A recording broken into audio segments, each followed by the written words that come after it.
we certainly have a lot of evidence that sometimes some people seem to be taken into spacecraft by or humanoid beings.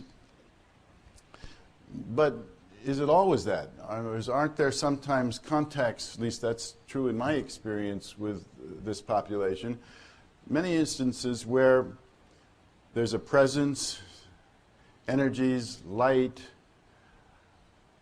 communication, where the person is not taken physically into a spacecraft, yet something very vital is happening between the human being and the other beings involved.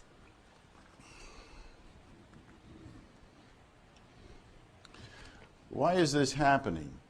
Why are they coming here?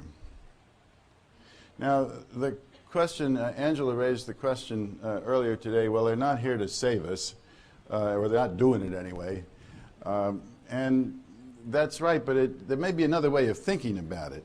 For example, they might be opening up our way of relating to each other, to the universe, of knowing ourselves, expanding by the cracking of the way we think to expand consciousness. In that way, that might be the most important thing that they might do. I'm not saying that's what they're here for, but if that happens, it can't be a bad thing. Is this a relatively new phenomenon or an ancient one? That question gets asked a lot, and looking back to Ezekiel's wheel and other examples where there appeared to be something like abductions going on. We heard about the jinns. Yet there is something kind of hard-edged about the current UFO or alien abduction phenomenon. It seems to penetrate real hard-edged into our reality, affecting very many people. And maybe that has something to do with the current state of the world. Where do the craft and their occupants come from? Well, we don't know. We don't even know if they come from the physical world as we know it, from another dimension. We kind of know they're here. Maybe they're in maybe we're sharing this space with them in some way. The Dalai Lama once said to a group of us, those beings, they're very upset. That's why they're here, because we're disturbing their spiritual and physical environment.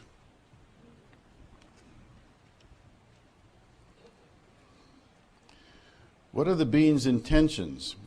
Do they help us? Are they friendly, unfriendly, indifferent, caring, benign, threatening, variable? Well, it depends. Sometimes one or another. But more important than that, I think, is the invitation they give us, and I'd like to share, that to look at the anthropocentrism of that way of thinking. In other words, it looks at it in terms of are they good to us or not. It doesn't look at what are we up to and who are we, and could we be a problem, for instance, not only on the Earth but in the galaxy. I get some information that we don't even get.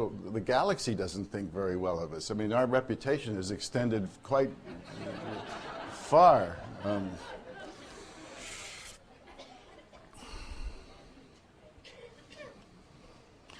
If the phenomenon is real, what should we humans do about it? Well, we'll come to that. I'll get into that more. It's just going to throw that out as a question at this point. What is the best way to study the phenomenon? How do we know who or what to believe? So I'll address that as I go along with this talk.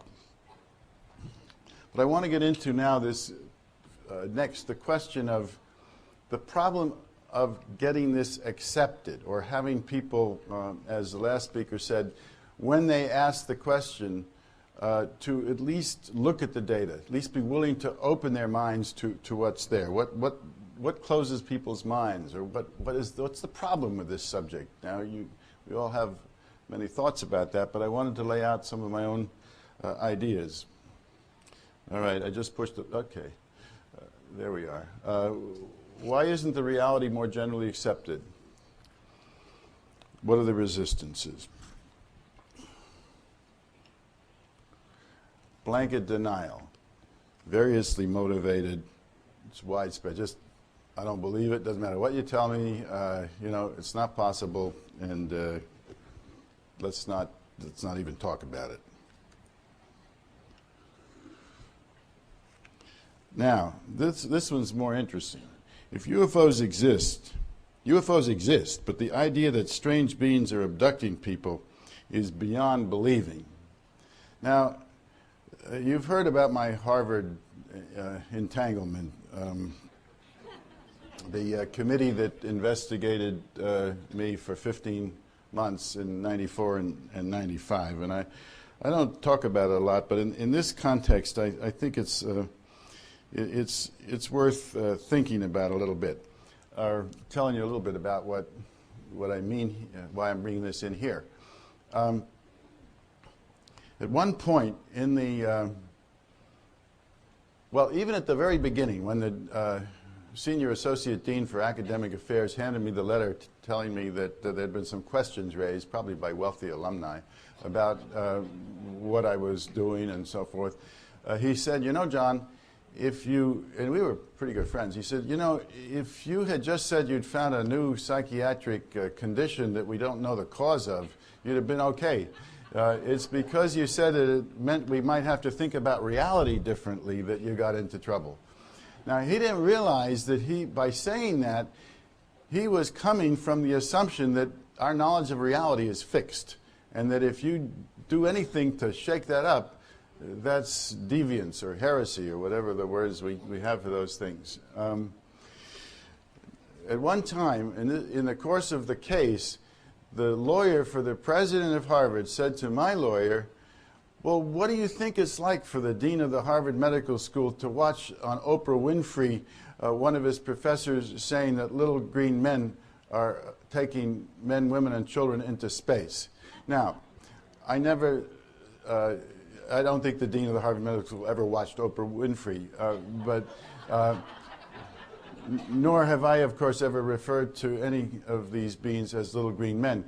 But in that statement, you can sense the anxiety that this must have stirred up at the higher levels of the university.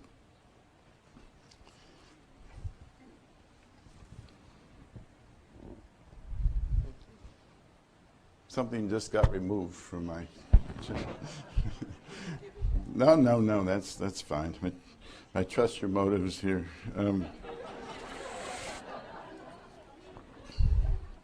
Now,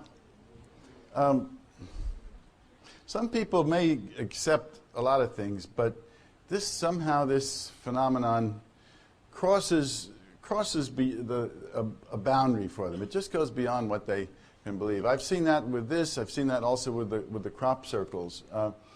I have a friend who's a psychology professor who's very open-minded, and she's a person who's done research on hypnosis and non-ordinary states of consciousness, a real explorer.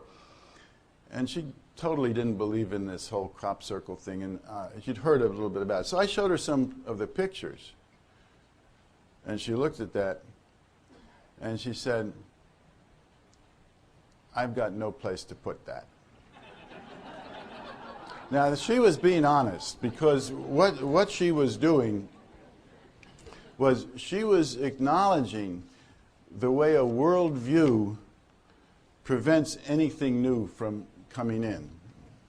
But most people don't even acknowledge that their worldview is determining what they think, what they feel. They think they're talking about something based on an argument. I mean, I don't know about the Billy Myers case, but I sure know that my worldview had no room for UFOs that showed up like right in your face like that. I mean, okay, UFOs off there in those funny little photographs, you know, you enhance them and you can barely see them, you know, all that. But right there, you know, no, I can't go there. So hoax. I believed all the hoax. Well, I don't know, but this was pretty powerful presentation we just heard.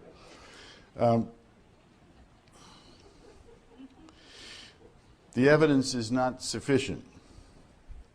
Well, I don't think that's the central problem. I think you've heard a huge amount of evidence. You know this field very well. The evidence is overwhelming.